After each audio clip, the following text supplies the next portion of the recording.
Yes, Commander. What? Ready to commence. Give me a target. Purifier ready.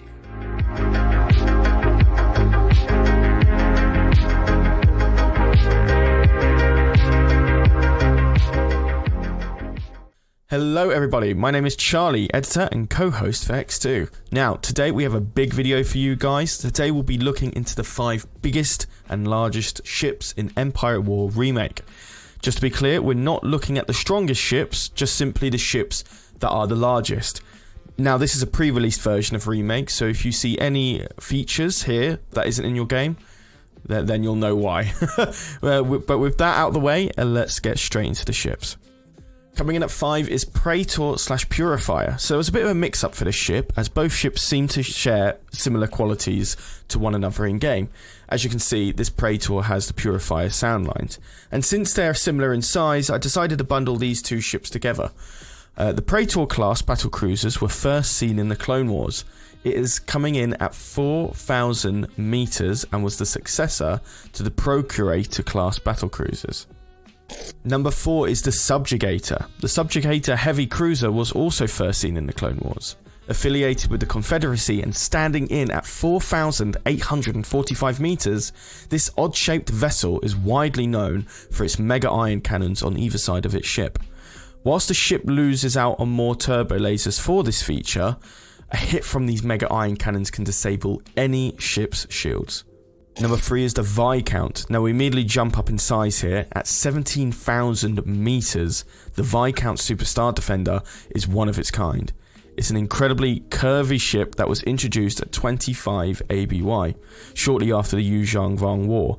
The ship unfortunately had a brief career, but is known for its incredible firepower and immense shielding and armor. This series of ship was soon phased out and retired no more than 70 years after its creation, with its complete removal in 92 ABY.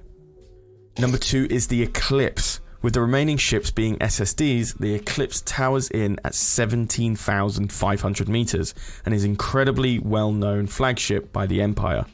Introduced in 4 ABY, this was regarded as a new generation of superstar destroyer, with its far higher damage output and specialized weaponry. Despite being smaller than the Vengeance Dreadnought, it is unfortunately not seen in Remake and thus comes in at number 2. And first place goes to, as you all know, the Executor. The Executor is probably the most well-known ship of them all. First introduced at 0 ABY and dominating at 19,000 meters, this ship was the flagship for Darth Vader and led the assault on the Battle of Hoth. I'll wrap up the info there on this guy, as I'm pretty sure you already know almost everything about this ship. Yo, so we were going to end the video a little earlier than expected, but it was ending up like the video was going to be about 3 minutes, so I thought I'd extend the amount of time for anybody that's still watching, just like to get a real good view of these ships and just like, I don't know, maybe a little touch of what I've got to say, which probably isn't much, but yeah, wow. Like, one thing I've got to give it the Remake is some of these models are just outstanding. I do believe, like, I think they've removed it in the end, but I do believe that, like, even some of the turbo lasers or and ion cannons, actually they turned to point where they were firing, which was pretty cool. I don't know if if the Executor is an example of that, but I've got to say, like, even on the undership, like, you don't see that. You mostly see the ship from a top view. So, like, it's a whole new story at the bottom. Oh, you got all the hangars here. Oh my goodness. But, like, even like the city-like structure you've got here. Oof. And that is beautiful. Yeah, they do this incredibly well. And we see it, and then we jump into the Eclipse. Now, I've seen the Eclipse quite a lot. Like, we've done a lot of work with the Eclipse in previous videos. It's definitely probably one of the more popular ships. It's weird. Oh, it's not. Oh, yeah, it is animating. Whoa. That is weird. Look at that splodgy stuff.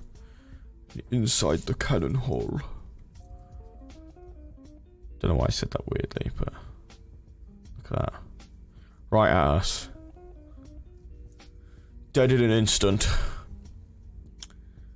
Yeah, this one, I mean, like, because it's so dark, it's kind of, like, hard to get, like, really appreciate all the features here. Like, my god, even in there.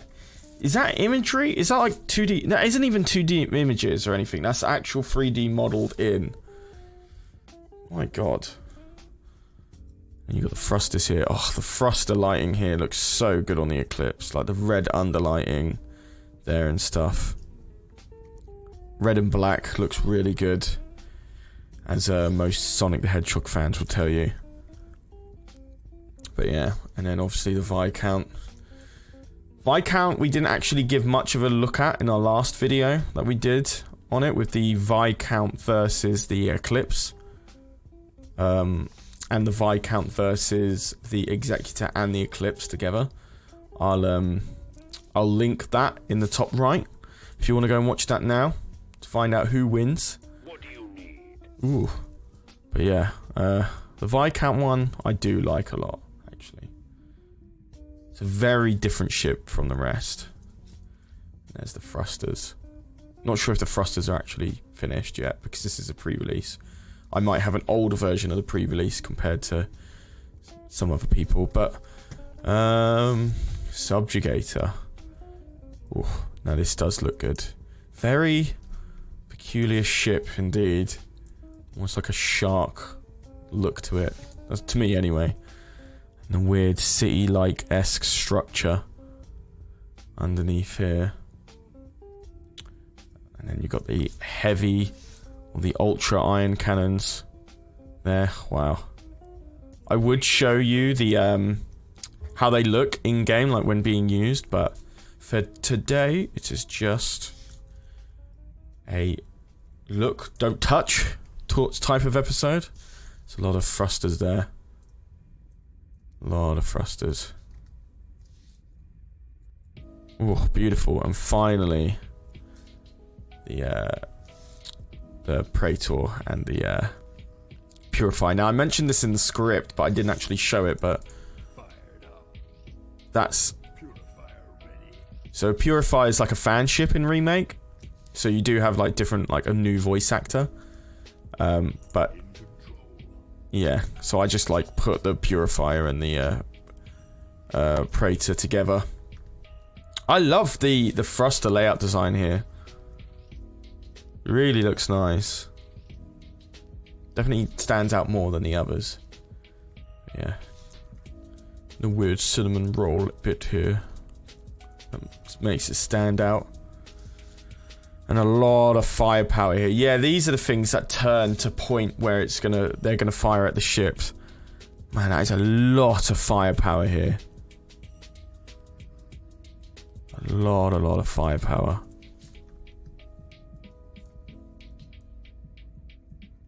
And if you haven't already, we did a top 5 best ships in Fall of the Republic, another Empire War mod, and the Praetor did come in that list. So again, if you want to watch that video, that's in the top right as well, that you can click. Okie dokie. See all the sounds. What is your order? By my will. Crews are responding. Ready for battle. Combat sensors online. But there you have it, the 5 biggest ships in Empire at War Remake. If you want to see all 5 of these ships fight one another at once, be sure to like the video and let us know in the comments, and also in our Discord, all linked below. I have been Charlie, this is X2, and thanks for watching. Peace.